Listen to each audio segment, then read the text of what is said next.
ನಮಸ್ಕಾರ. ಕನ್ನಡ ಒನ್ಗೆ ಸ್ವಾಗತ. ನಾನು ಭಾಗ್ಯನಾರಾಯಣ ಬೊಗವರಪು. ನಮ್ಮ ವೀಕ್ಷಕರೆಲ್ಲರಿಗೂ ಸಹ ಸ್ವಾತಂತ್ರ್ಯ ದಿನದ ಶುಭಾಶಯಗಳನ್ನು ಹೇಳ್ತಾ ಇವತ್ತಿನ ಕಾರ್ಯಕ್ರಮವನ್ನು ಆರಂಭ ಮಾಡ್ತೀನಿ. ನಮಗೆ ಬ್ರಿಟಿಷರಿಂದ ಸ್ವಾತಂತ್ರ್ಯ ಸಿಕ್ಕಿ ಇವತ್ತಿಗೆ 77 ವರ್ಷಗಳು ಮುಕ್ತಾಯಾಗಿ 78ನೇ ವರ್ಷಕ್ಕೆ ನಾವು ಕಾಲಿಡ್ತಾ ಇದ್ದೀವಿ. ಆ ಸಂದರ್ಭದಲ್ಲಿ ಇಡೀ ದೇಶದಲ್ಲಿ ಸಂಭ್ರಮಾಚರಣೆ ನಡೀತಾ ಇದೆ. ಈ ಸಂಭ್ರಮಗಳ ನಡುವೆ ನಾವು ಒಂದಷ್ಟು ಪ್ರಶ್ನೆಗಳನ್ನು ಆತ್ಮಾವಲೋಕನವನ್ನು ಮಾಡಿಕೊಳ್ಳಬೇಕಾದಂತಹ ಅನಿವಾರ್ಯತೆ ಪರಿಸ್ಥಿತಿ ನಮ್ಮಲ್ಲಿ ಇದೆ. ಅವತ್ತಿಗೂ ಇತ್ತು, ಇವತ್ತಿಗೂ ಇದೆ. ಅದು ಡಾಕ್ಟರ್ ಸಿದ್ಧಲಿಂಗಯ್ಯ ಅವರ ಕವನದ ಸಾಲುಗಳ ಮೂಲಕ ಹೇಳೋದಾದರೆ, ಯಾರಿಗೆ ಬಂತು ಎಲ್ಲಿಗೆ ಬಂತು 47ರ ಸ್ವಾತಂತ್ರ್ಯ. 1947 ಆಗಸ್ಟ್ 15ನೇ ತಾರೀಕು ನಮಗೆ ಸ್ವಾತಂತ್ರ್ಯ ಬಂದ ದಿನ ಕೂಡ ಈ ಪ್ರಶ್ನೆ ಉದ್ಭವ ಆಗಿತ್ತು. ಆನಂತರ ಸ್ವಾತಂತ್ರ್ಯ ಬಂದು 25 ವರ್ಷ ಆಯಿತು ಅಂತ ಆಚರಣೆ ಮಾಡಿದ ಸಂದರ್ಭದಲ್ಲೂ ಈ ಪ್ರಶ್ನೆ ಉದ್ಭವ ಆಗಿತ್ತು. 50 ವರ್ಷಗಳ ವರ್ಷಾಚರಣೆ ಆದಾಗಲೂ ಸಹ ಅದೇ ಪ್ರಶ್ನೆಗಳನ್ನು ನಾವು ಕೇಳ್ಕೊಂಡ್ವಿ. 60 ವರ್ಷ, 75 ವರ್ಷ ಎಲ್ಲ ಸಂದರ್ಭದಲ್ಲಿಯೂ ಸಹ ಈ ಪ್ರಶ್ನೆಯನ್ನು ನಾವು ಪದೇ ಪದೇ ಕೇಳ್ಕೊಳ್ತಾ ಇದ್ದೀವಿ. ಸೊ ಈ ಪ್ರಶ್ನೆ ಇವತ್ತಿಗೂ ಸಹ ಪ್ರಸ್ತುತ ಆಗಿರೋದಕ್ಕೆ ಯಾಕೆ ಅನ್ನೋದನ್ನು ನಾವು ಸ್ವಲ್ಪ ಗಂಭೀರವಾಗಿ ಯೋಚನೆ ಮಾಡದೆ ಹೋದರೆ ಮುಂದಿನ ವರ್ಷಗಳಲ್ಲಿ ಈ ಸ್ವಾತಂತ್ರ್ಯ ಆಚರಣೆ ಅನ್ನುವಂಥದ್ದು ಸ್ವಲ್ಪ ವಿಷಾದನೀಯ ಆಗ್ತಾ ಹೋಗಬಹುದೇನೋ ಅನ್ನುವಂಥದ್ದು ನಮ್ಮೆಲ್ಲರ ಆತಂಕ. ಯಾಕೆ? ಏನೆಲ್ಲ ನೋಡಿದ್ದೀವಿ ಈ ದೇಶದಲ್ಲಿ ಬದಲಾವಣೆಗಳನ್ನು. 1947ರಲ್ಲಿ ನಮ್ಮ ದೇಶ ಸ್ವಾತಂತ್ರ್ಯಗೊಂಡಾಗ ನಮ್ಮಲ್ಲಿದ್ದಂತಹ ಬ್ಯಾಂಕ್ ಬ್ಯಾಲೆನ್ಸು ಕೇವಲ 90 ಕೋಟಿ ರೂಪಾಯಿ. ಅದರಲ್ಲೂ ಅರ್ಧ ಪಾಕಿಸ್ತಾನಕ್ಕೆ ಕೊಡಬೇಕಿತ್ತು. ಉಳಿದಿದ್ದು 45 ಕೋಟಿ ರೂಪಾಯಿ. ಇಡೀ ದೇಶದ ಬ್ಯಾಂಕ್ ಬ್ಯಾಲೆನ್ಸ್ 45 ಕೋಟಿ ರೂಪಾಯಿ ಅಷ್ಟೇ. ಅವತ್ತಿಂದ ಇವತ್ತಿಗೆ ಬಂದಿದ್ದೀವಿ. ಇವತ್ತು ಸುಮಾರು 50 ಲಕ್ಷ ಕೋಟಿ ರೂಪಾಯಿಗಳ ಬಜೆಟನ್ನು ಕೇಂದ್ರ ಸರ್ಕಾರ ಮಂಡಿಸ್ತಾ ಇದೆ. ಸೊ ಯಾಕೆ ಈ ಪ್ರಶ್ನೆಯನ್ನು ನಾವು ಮತ್ತೆ ಮತ್ತೆ ಎತ್ಕೋಬೇಕಾಗತ್ತೆ? ಯಾಕೆ ಪ್ರತಿ ವರ್ಷ ಸ್ವಾತಂತ್ರ್ಯ ದಿನಾಚರಣೆಯ ದಿನ ಇಂತಹದ್ದೊಂದು ಕೂಗು ಕೇಳಿಬರುತ್ತೆ? ಯಾರಿಗೆ ಬಂತು ಎಲ್ಲಿಗೆ ಬಂತು 47ರ ಸ್ವಾತಂತ್ರ್ಯ ಅಂತ? ಕಾರಣಗಳಿದೆ. ಸರ್ಕಾರವೇ ಹೇಳಿಕೊಳ್ಳೋ ಹಾಗೆ 85 ಕೋಟಿ ಜನ ಈ ದೇಶದಲ್ಲಿ ಸರ್ಕಾರ ಕೊಡುವಂತಹ 5 kg ಅಕ್ಕಿಯನ್ನು ಪಡ್ಕೊಂಡು ಜೀವಿಸ್ತಾ ಇದೆ. ಸರ್ಕಾರದ ಅಂಕಿಅಂಶಗಳಿದು. ಯಾವುದೋ ಸಂಸ್ಥೆನೋ ಸರ್ಕಾರದ ವಿರೋಧಿ ವ್ಯಕ್ತಿಗಳು, ವಿರೋಧ ಪಕ್ಷಗಳು ಹೇಳ್ತಾ ಇದ್ದಾರೆ. ಅದು ಯಾವ ಸರ್ಕಾರನೇ ಆಗಿರಲಿ, ಕಾಂಗ್ರೆಸ್ ಸರ್ಕಾರ ಆಗಿರ್ಬೋದು, BJP, NDA, UPA ಯಾವ ಸರ್ಕಾರ ಬಂದರೂ ಸಹ ಇದು ಬದಲಾಗಿಲ್ಲ. ಬಡತನ ರೇಖೆಗಿಂತ ಕಡಿಮೆ ಇರುವವರ ಸಂಖ್ಯೆ ಸುಮಾರು 80%ಗಿಂತ ಮೇಲಿದೆ. ಬಿಲೋ ಪಾವರ್ಟಿ ಲೈನ್ 80%ಗಿಂತ ಜಾಸ್ತಿ ಇದೆ. ಕರ್ನಾಟಕದ್ದೇ ಅಂಕಿಅಂಶಗಳನ್ನು ತಗೊಂಡ್ರೆ 85% ಜನರ ಹತ್ರ BPL ಕಾರ್ಡ್ ಇದೆ.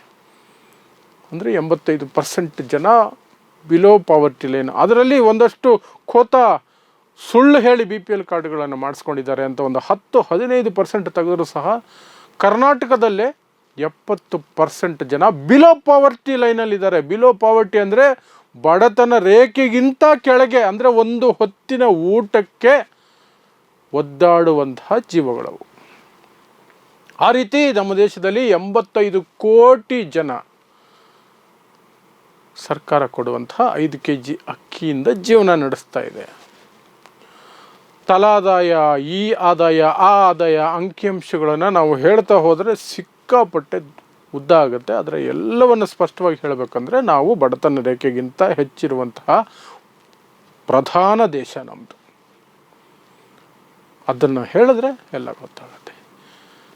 ಇನ್ನು ಹಾಗಾದರೆ ಈ ದೇಶದಲ್ಲಿ ಏನು ಬೆಳವಣಿಗೆನೇ ಆಗಿಲ್ವಾ? ಸ್ವಾತಂತ್ರ್ಯ ಬಂತಲ್ಲ, ಅದರಿಂದ ಯಾರಿಗೂ ಲಾಭನೇ ಆಗಲಿಲ್ವಾ? ಖಂಡಿತ ಆಯಿತು. 2 ಕ್ಷೇತ್ರಗಳಲ್ಲಿ ದೊಡ್ಡ ಮಟ್ಟದ ಲಾಭ ಆಯಿತು. ಒಂದು ರಾಜಕಾರಣಿಗಳಿಗೆ, ಇನ್ನೊಂದು ಬಂಡವಾಳಶಾಹಿಗಳಿಗೆ. ಯಾವ ಸರ್ಕಾರವೇ ಬರಲಿ, ಬಂಡವಾಳಶಾಹಿಗಳ ಲೂಟಿಗಾಗಬಹುದು ಅಥವಾ ಅವರ ಆಸ್ತಿ ವೃದ್ಧಿಗಾಗ್ಬೋದು ಯಾವ ಅಡೆತಡೆನೂ ಬಂದಿಲ್ಲ. ಇವತ್ತು ದೇಶದ 70% ಸ್ವತ್ತುಗಳೇನಿದ್ದಾವೆ, ಆಸ್ತಿ ಏನಿದೆ, ಅದು ಕೇವಲ 1% ಶ್ರೀಮಂತರ ಬಳಿ ಇದೆ. ದೇಶದ ಜನಸಂಖ್ಯೆಯ 1% ಜನರಲ್ಲಿ ದೇಶದ ಒಟ್ಟಾರೆ ಆಸ್ತಿಯ 70% ಅವರ ಕೈಯಲ್ಲಿದೆ. ಸೊ ಇಲ್ಲಿ ಪ್ರಶ್ನೆ ಉದ್ಭವ ಆಗೋದು ಸಹಜ. ಯಾರಿಗೆ ಬಂತು, ಎಲ್ಲಿಗೆ ಬಂತು ಸ್ವಾತಂತ್ರ್ಯ ಅಂತ. ಕೇವಲ ರಾಜಕಾರಣಿಗಳು ಮತ್ತು ಬಂಡವಾಳಶಾಹಿಗಳು ಮಾತ್ರ ಇಲ್ಲಿ ಲಾಭವನ್ನು ಪಡ್ಕೊಂಡ್ರು. ಆದರೆ ಇನ್ನೊಂದು ಅಂಶನೂ ಒಂದಷ್ಟು ಜನ ಹೇಳ್ತಾರೆ. ಮೇಲ್ಜಾತಿ ಅಂತ ಕರೆಸಿಕೊಳ್ಳುವಂತಹ, ಮೇಲ್ವರ್ಗ ಅಂತ ಕರೆಸಿಕೊಳ್ಳುವಂತಹ ಸಮುದಾಯಗಳು, ಅದರಲ್ಲೂ ಬ್ರಾಹ್ಮಣರು, ಕ್ಷತ್ರಿಯರು, ವೈಶ್ಯರು, ಅವರಲ್ಲಿ ಬೇರೆ ಬೇರೆ ಭಾಗಗಳಿದ್ದಾವೆ. ಅದು ಬಿಡಿ, ಈ ದೇಶದ ದರಿದ್ರ ಅದು. ಸಾವಿರಾರು ಜಾತಿ, ಸಾವಿರಾರು ಏನೋ ವಿಭಾಗಗಳು, ಅದೆಲ್ಲ ಬೇರೆ. ಒಟ್ಟಿನಲ್ಲಿ ಮೇಜರಾಗಿ 3. ಅದನ್ನು ನಾವು ಯಾವ ರೀತಿ ನೋಡಬಹುದು? ಯಾರಿಗೆ ಬಂತು, ಎಲ್ಲಿಗೆ ಬಂತು ಸ್ವಾತಂತ್ರ್ಯ ಅನ್ನುವ ಹಿನ್ನೆಲೆಯಲ್ಲಿ ನೋಡಬೇಕಾದ್ರೆ ರಾಜಕಾರಣಿಗಳು, ಬಂಡವಾಳಶಾಹಿಗಳನ್ನು ಮಾತ್ರ ನಾನು ಹೇಳಿದೆ ಅಂದರೆ, ಆ ಎರಡೂ ಕ್ಷೇತ್ರಗಳನ್ನು ಆಕ್ರಮಿಸಿಕೊಂಡಿರೋದು ಈ 3 ಸಮುದಾಯಗಳು. ಶೂದ್ರ ಸಮುದಾಯ ಅಂತ ಕರೆಸಿಕೊಳ್ಳುವಂಥವರು ಒಂದಷ್ಟು ಮುಂದುವರೆದಿದ್ದಾರೆ. ಆದರೂ ಸಹ ಈ 3 ಜನರು ಆಕ್ರಮಿಸಿಕೊಂಡಿರುವಷ್ಟು ಸ್ಪೇಸನ್ನು ಶೂದ್ರ ಸಮುದಾಯ ಆಕ್ರಮಿಸ್ಕೊಂಡಿಲ್ಲ. ಇನ್ನು ದಲಿತರ ಬಗ್ಗೆ ಮಾತಾಡೋದೇ ಬೇಕಾಗಿಲ್ಲ. ರಿಸರ್ವ್ಡ್ ಕಾನ್ಸ್ಟಿಟ್ಯೂವೆನ್ಸಿ ಅನ್ನೋದನ್ನು ಮಾತ್ರ ತೆಗೆದು ಬಿಟ್ರೆ ರಾಜಕೀಯದಲ್ಲಿ ಒಂದು ಸೀಟು ದಲಿತರಿಗೆ ಟಿಕೆಟ್ ಕೊಡಲ್ಲ.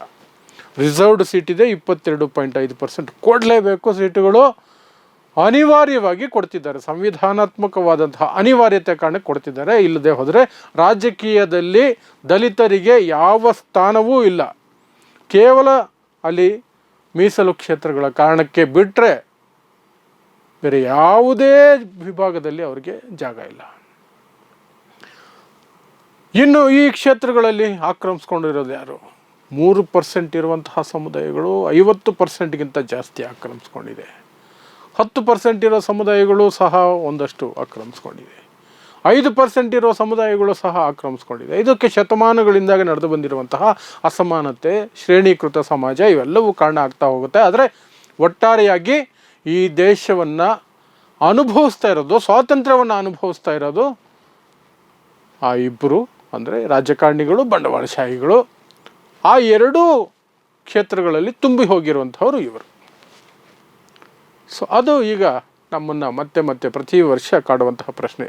ಏನಿದು ಭಾರತದ ಸ್ವಾತಂತ್ರ್ಯ ದಿನಾಚರಣೆ ದಿನ ಈ ಥರ ವಿಚಾರಗಳು ಹೇಳಿಕೊಂಡು ಒಬ್ಬರನ್ನ ದೂಷಣೆ ಮಾಡಿಕೊಂಡು ಮಾತಾಡ್ತಿದ್ದೀರಲ್ಲ ಅಂತಂದರೆ, ವಾಸ್ತವವನ್ನು ಅರ್ಥ ಮಾಡ್ಕೊಳ್ಳದೆ ಹೋದರೆ ನಮಗೆ ದೊರಕಿರುವ ಸ್ವಾತಂತ್ರ್ಯ ಎಲ್ಲಿಗೆ ಬಂದಿದೆ, ಏನಾಗಿದೆ, ಯಾವ ಮಟ್ಟಕ್ಕೆ ಅದು ನಮ್ಮನ್ನು ಎತ್ಕೊಂಡು ಹೋಗ್ತಿದೆ ಅನ್ನೋದನ್ನು ಅರ್ಥ ಮಾಡ್ಕೊಳ್ಳದೆ ಹೋದರೆ ನಮ್ಮ ಸ್ವಾತಂತ್ರ್ಯಕ್ಕೇನೆ ಅರ್ಥ ಇಲ್ಲ.